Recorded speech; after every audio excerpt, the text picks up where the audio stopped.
Hola, ¿cómo están? Esta semana se ha desarrollado una reunión para disuadir el deseo de Donald Trump de anexionarse Groenlandia, y este encuentro ha fracasado en medio de una militarización que emprende Europa y que podría tener además otro fin. Hoy vamos a analizar los escenarios en el mapa. Bienvenidos.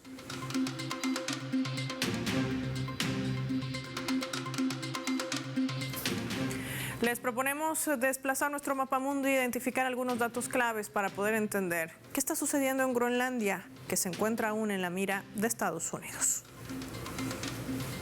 Vamos a desplegar nuestro habitual mapamundi e identificar, por supuesto, de los colores de su bandera Groenlandia, un territorio danés autónomo. El interés de Estados Unidos por adquirir esta isla. Se hablaba antes de comprar, hoy de utilizar inclusive la fuerza militar. Revive una vez más el debate sobre la soberanía y la estrategia en el Ártico. Según las últimas estimaciones sobre el valor de la isla, hablaba Estados Unidos, llegaría a un precio total de 2.76 billones de dólares, cerca del 9% del PIB estadounidense y el 7% de su deuda pública. Una propuesta que ya Dinamarca ha rechazado. Ni está en venta, ni la entregarán por la fuerza militar. Vamos a seguir sumando datos que tienen que ver también con esta supuesta adquisición de Groenlandia, una anexión que además ya ha subido de tono. Reiteramos, ya el tema de venta no está sobre la mesa. La adquisición de Groenlandia va más allá de lo territorial, es una jugada estratégica. Hay un tema de posición militar en el Ártico y las nuevas rutas marítimas que abriría el deshielo. Se trata de la ruta más corta de Europa a Norteamérica. Estados Unidos ya mantiene allí una base militar aérea, Pituffik, en el noroeste de la isla, fundamental para la vigilancia espacial y la defensa ante la creciente presencia de Rusia y China en la región. Un territorio que alberga además depósitos de tierras raras, entre otros minerales cruciales para la fabricación de tecnología avanzada, en medio también de una disputa muy marcada con China. Vamos a actualizar todo esto porque la información es dinámica y los escenarios cambian, así como las posiciones.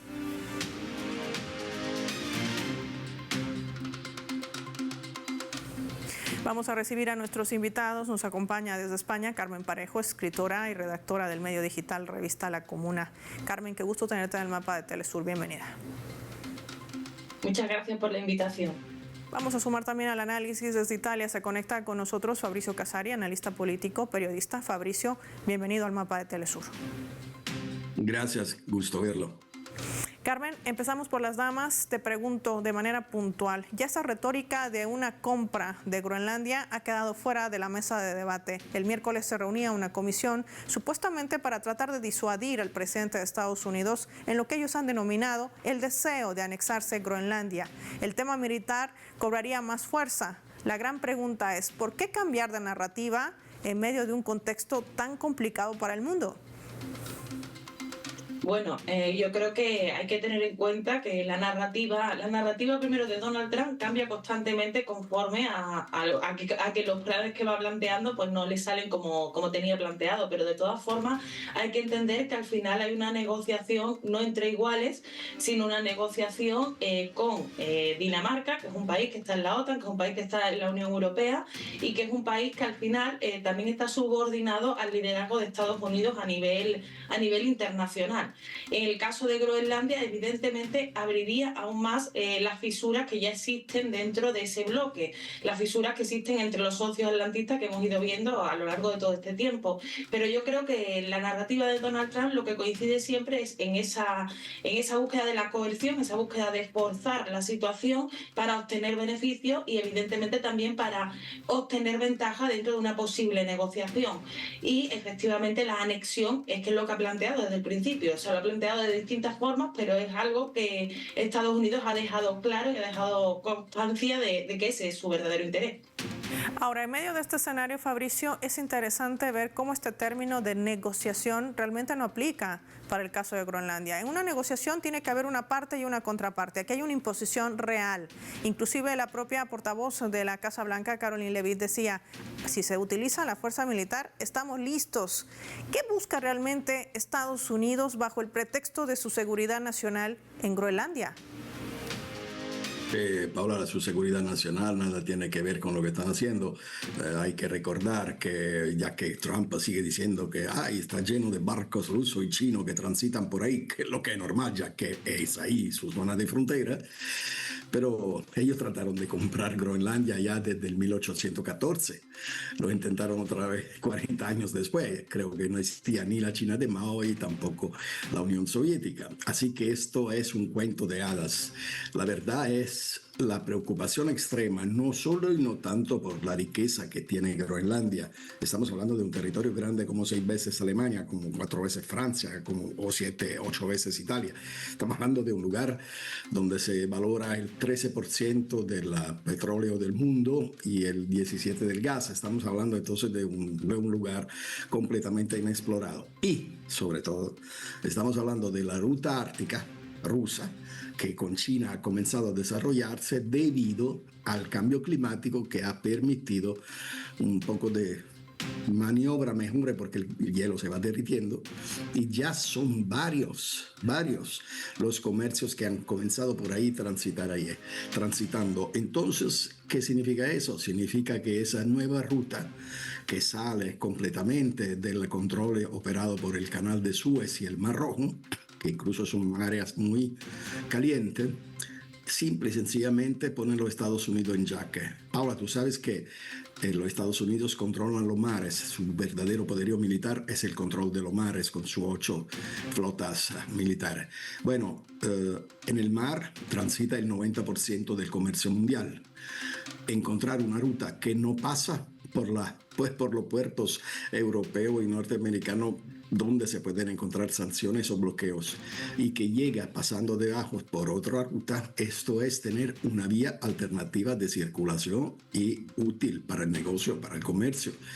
Y esto pone a los Estados Unidos afuera de la posibilidad de controlar y dominar como están normalmente acostumbrados a hacer, o sea, pidiendo el precio que hay para pasar donde ellos gobiernan. Esto cambiaría completamente la ruta del comercio mundial, no ahora, sino que en unos meses, en unos años, y también la tecnología de naves que están implementando los rusos para navegar en estas aguas es muy adelantada con respecto a lo que están teniendo los mismos Estados Unidos. Pues es un conjunto de cosas que ponen miedo, pero sobre todo hay que poner miedo a los Estados Unidos y sobre todo que Rusia y China, que son fronterizos por ahí, están determinando una situación por lo cual tanto la parte de Islanda como la parte del Ártico en general, llegando hasta a los países como bálticos, pierde mucho de su relevancia estratégica. Es decir, son todos los amigos de los Estados Unidos que ya no sirven por ahí. Ahora, en medio de todo este contexto, hay que analizar al regreso qué papel va a jugar realmente el continente europeo, en medio de una situación también que pone o no en una encrucijada a la OTAN. Me gustaría conocer sus apreciaciones, tanto de Carmen como de Fabricio, cuando regresemos de esta breve pausa, y lo hacemos con nuestra escala.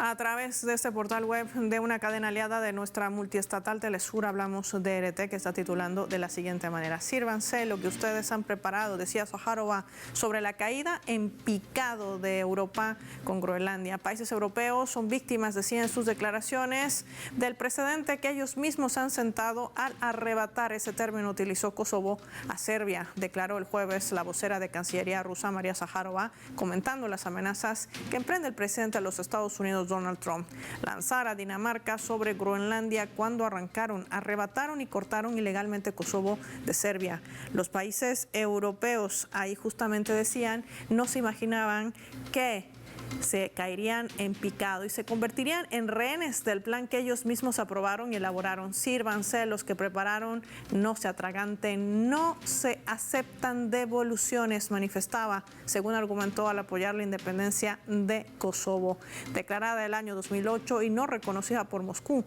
Destruyeron, dice Zaharova, los fundamentos del derecho internacional y ahora no cuentan con ninguna base para detener o frenar o simplemente regular estos procesos en el ámbito jurídico. Una amenaza cada vez más seria de Trump, que viene empeñado en conseguir de una u otra forma a Groenlandia. Rusia ha señalado y además ha desmentido que no tiene ningún interés sobre Groenlandia, pero decide reforzar, sin embargo, su presencia militar en el Ártico.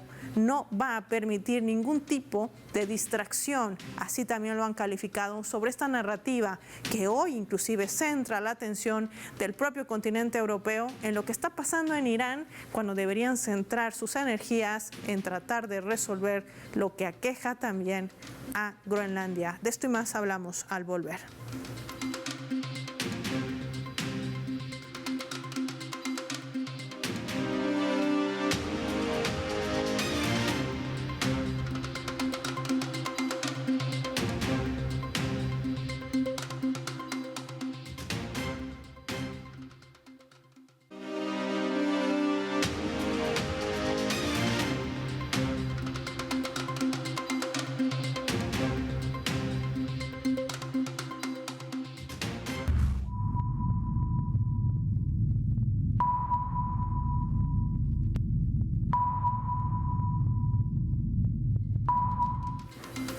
Vamos a sumar otro elemento también para el análisis a través de la fotografía. En esta imagen vemos las banderas de los países que han decidido movilizar sus tropas a Groenlandia. Han salido desde Francia, Alemania, Suecia, Reino Unido, Noruega. Están en territorio de Groenlandia para reforzar, dicen ellos, la seguridad del territorio, respondiendo a las reiteradas declaraciones del presidente Donald Trump ante esta amenaza, hay que decirlo con precisión, sobre la supuesta necesidad de controlar este territorio.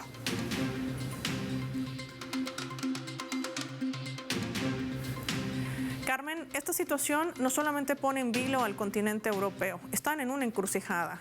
Enviar tropas más allá del número que pueda representar, está también el hecho de qué va a suceder con un continente históricamente supeditado a los intereses de Estados Unidos y que inclusive podría poner en entredicho lo que significa el artículo 5 de la propia Organización Transatlántica del Norte. ¿Cómo leer este movimiento de militarización? Claro, por eso decía antes que se están abriendo todas las fricciones que ya existían, que existen entre los socios atlantistas, que también existen dentro del propio proyecto europeo, porque al final hay que tener en cuenta, pues, la única forma de entender un poco por qué las potencias europeas actúan como actúan, que a las potencias europeas, sobre todo a estas que tienen una extensión fuera de sus fronteras, que tienen una tradición colonial e imperialista, pues les interesa, pues tampoco les interesa el advenimiento de ese mundo multipolar, y ahora mismo no cuentan ni siquiera con la capacidad de tener una estrategia soberana ante una realidad que yo creo que ya es palpable, que es que el mundo ya es multipolar. En medio de este contexto están completamente subordinados, no solo a nivel militar, sino también a nivel estratégico, a lo que decida Estados Unidos.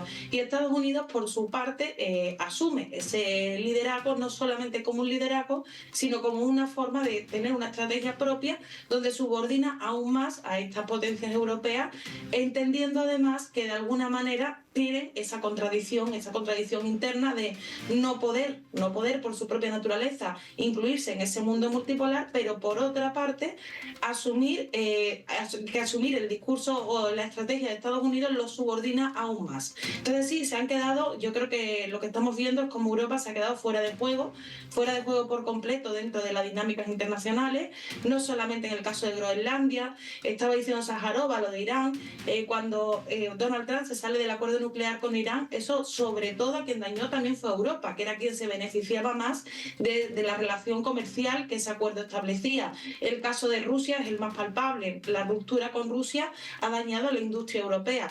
El caso de Groenlandia es importantísimo, toda la cuestión de las rutas del Ártico, pero también hay que tener en cuenta la cuestión de los recursos naturales de Groenlandia.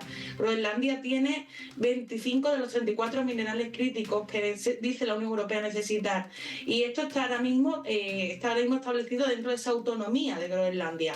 Es decir, Estados Unidos también pretende financiar todos estos intentos de imponerse por la fuerza de alguna manera, al igual que ocurre con Venezuela. O sea, al final lo que vemos es que sí, efectivamente hay una cuestión que va más allá, estratégica, pero también ese expolio de los recursos naturales es como aquello que decía Trump en su momento: el muro de México lo van a pagar los mexicanos. Pues es algo similar. Entonces sí, hay una situación crítica para la Unión Europea, para el proyecto de la OTAN, y desgraciadamente o cambian los gobiernos o quien controla, mejor dicho, los dueños de los países europeos que están más interesados en sostener esta estructura imperial que en poder aceptar y asumir que el mundo ha cambiado, o cambia eso o vamos a la destrucción. Europa ya no pinta nada a nivel diplomático, a nivel económico pinta bastante poco, y si esto sigue por el camino que va, probablemente sea una devastación interna bastante profunda. Y a esto, Fabricio, quizás un escenario que podría ser descabellado, y te lo pregunto. Quizás esta pueda ser una alternativa que está orillando el propio Trump, militarizar Groenlandia, porque al final estas tropas, sean de Reino Unido, sean francesas, sean inclusive alemanas, pertenecen a la OTAN. ¿Quién maneja la OTAN?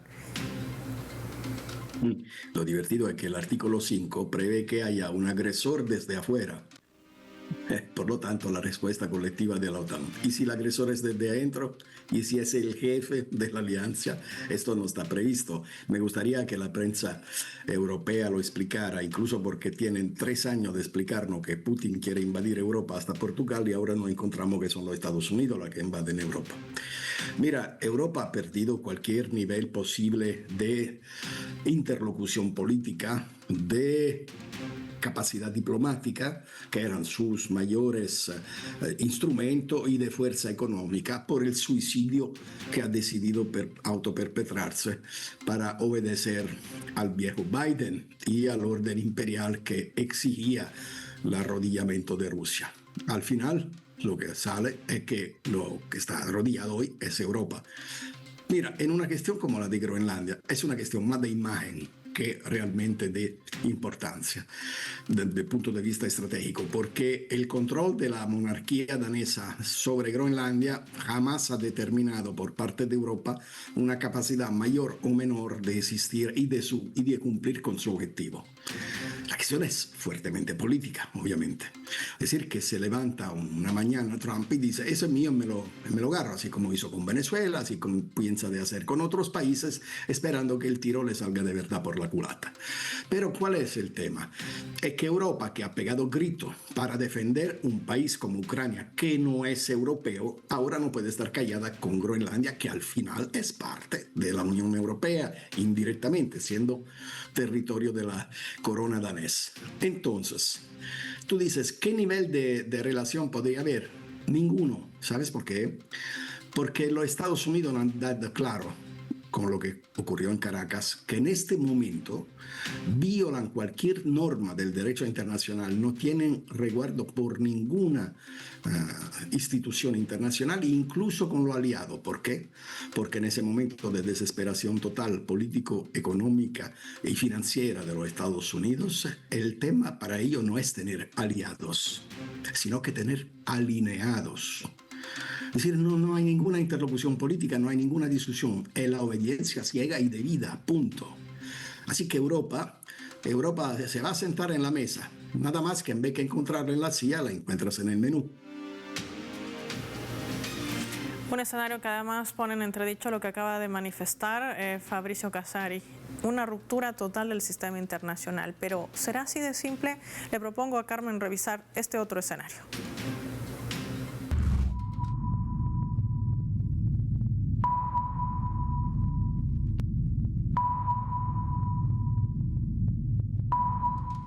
Antonio Guterres, el secretario general de Naciones Unidas, hoy muy temprano, asumiendo su último mandato como secretario general de este organismo multilateral, señalaba: somos un mundo rebosante de conflictos, impunidad, desigualdad e imprevisibilidad. Alertó sobre el debilitamiento de la cooperación internacional, decía, y el debilitamiento de las instituciones creadas para garantizar la paz y la estabilidad global. Durante su intervención, también haciendo un llamado de que desfinanciar los organismos de la ONU podrían llevar a una crisis aún mayor al planeta.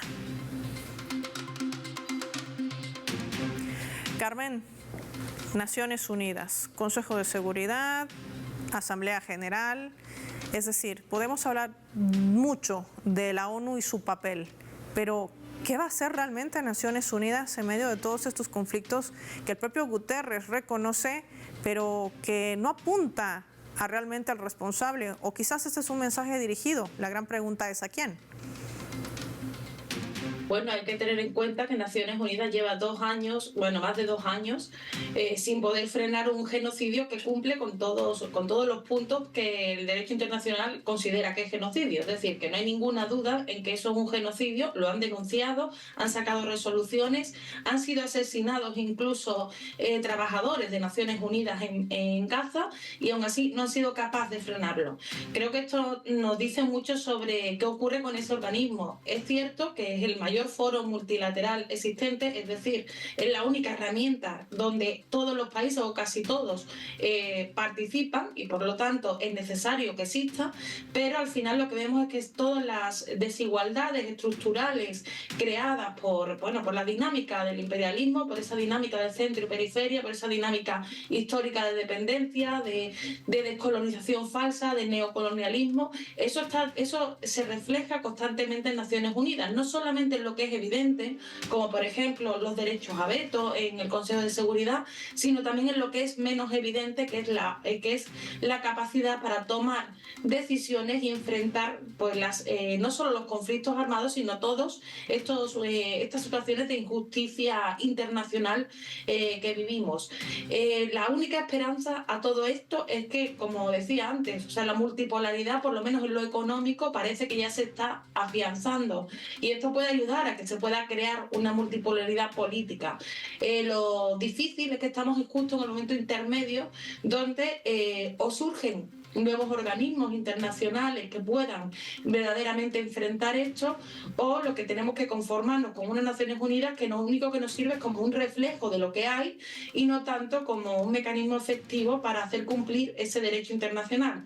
Que últimamente, además, sí me gustaría señalar esto, se habla mucho de el derecho internacional no existe porque Estados Unidos lo vulnera constantemente. De hecho, ahora ha llegado a otro nivel, pero no es que sea nuevo.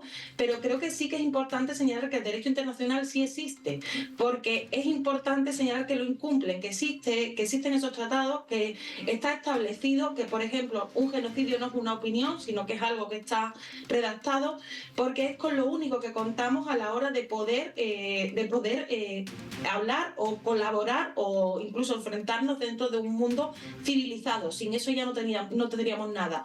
Por eso creo que sí, Guterres realmente lo que representa es lo que siempre ha manifestado, que es esa impotencia absoluta de ese organismo, que es el organismo más necesario en un momento como en el que estamos, pero que no deja de estar atravesado por las desigualdades reales existentes en el planeta, por ese imperialismo cada vez más atroz, porque están muriendo y quieren morir matando, y también por ese mundo multipolar que no acaba de consolidarse y que no puede todavía tener las herramientas disponibles para enfrentar a esa bestia moribunda y violenta.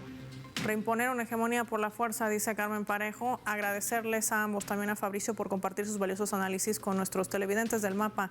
Gracias por su tiempo para Telesur. Finaliza el programa y lo hacemos revisando nuestros vectores.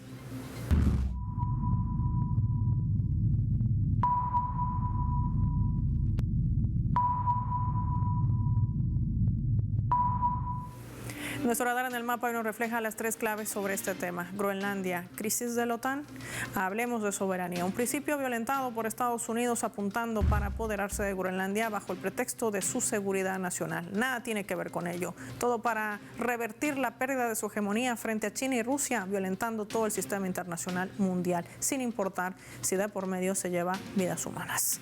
Hablemos de presión como segundo punto. La advertencia de Francia, centrada en el comercio, no va a alterar el cálculo del inquilino de la Casa Blanca. La tensión en torno a Groenlandia vuelve a evidenciar la debilidad estratégica del continente europeo, que ha abierto apoyando la independencia de Kosovo, aquella puerta fallida, y su política de sometimiento que además no ha cambiado. 3. La militarización. Aunque Europa active el movimiento de tropas como Alemania, Francia, Reino Unido, quizás se convierta en una carta bajo la manga para el inquilino de la Casa Blanca. Puede convenirle a Trump tener a Groenlandia militarizada con tropas que al final siguen respondiendo a la OTAN, una organización manejada por el propio Estados Unidos, o quizás orillar a la OTAN a modificar su artículo 5 de defensa colectiva, lo que no aplica al interior de lo que sucede justamente en el lugar. O quizás pueda apuntalar también a que la OTAN se prepare, pero para desaparecer. Soy Paula Pérez y nos vemos en otra edición del Mapa.